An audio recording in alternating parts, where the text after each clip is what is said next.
Let's talk about Sion Sono's Love Exposure. Spoiler free, that is. Sono actually has a lot of movies under his belt, and to be honest, right now I've only seen 2 other movies from him. One of them was Tag, which was actually on Netflix briefly. I wasn't a fan of this one, to be honest. It's a little too goofy and poorly written for my taste, although it's been a while since I last watched it. The other one was Tokyo Tribe, which is actually on Amazon Prime Video.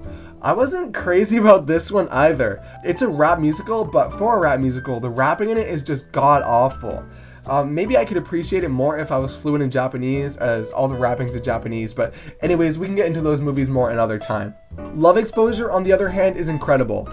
I can assume from sites like IMDb and Letterboxd that this is both his most popular and his most celebrated film. It's 4 hours long, but not a minute goes to waste. Because of its length, it's honestly difficult to determine what is a spoiler and what isn't. The title screen doesn't even appear until an hour into the movie, but regardless of this, I'll try my best to not give any spoilers. Yu is a kid with a religious upbringing. His father is a crazy pastor, and his mother, before her death, tells him to not get married until he finds the perfect woman for him. His mother's death, however, causes his father to act very differently. This eventually causes Yu to get mixed up in some certain crowds doing very sketchy, unethical, frankly illegal things. However, through those actions, he finally meets that girl of his dreams. However, some outside forces infiltrate his life and cause some unforeseen complications. The 4-hour runtime should not define this movie. In fact, after watching it, you'll ask yourself why so few other movies are this long. The movie isn't afraid to explain things, to go into detail, and honestly, why should any movie be bound by a runtime? Love Exposure could have been cut down to fit a runtime that's generally considered more acceptable to most people, but as a result, it would suffer. Maybe more people would watch it if it was shorter, but that would be at the cost of genuinely brilliant ideas and storytelling. The movie's structured expertly, since you know every backstory, every detail, every motive. It's so engaging. You're completely immersed into this world. Every setup has a payoff, not a second goes to waste, and all of the background knowledge adds so much depth and meaning to the overarching story and its characters.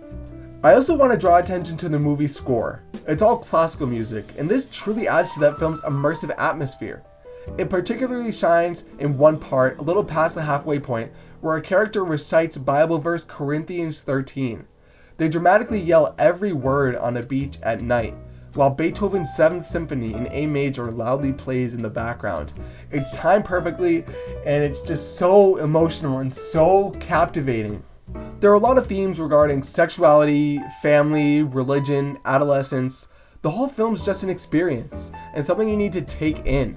It's not unnecessarily long, it just tackles way more topics than most other filmmakers would ever dare to. The movie's balanced so well, and juggles all of its topics extremely well. There are elements of thriller, action, drama, romance. There are dicks getting chopped off. There are car chases. There are love triangles. There's martial arts. There's cross-dressing. There's Kurt Cobain worship.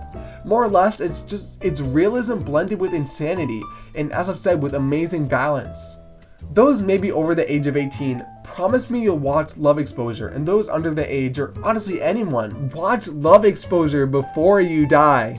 I want to live in a world where movies being 4 hours long or in a different language or even silent, black and white, whatever it is, don't let those things stop you from consuming a story that you want to enjoy. This is one of the coolest and most original stories I've ever seen, and if you ever have the time, and if you're in the mood, then go for it. Watch Love Exposure. Support these kinds of movies because you won't regret it. Those of you who have seen the movie, comment your thoughts down below. I'm dying to know what you think. Thank you all for watching. Subscribe to my YouTube channel and follow me on Letterboxd for more of my takes on movies. And I'll see you next time. Thank you.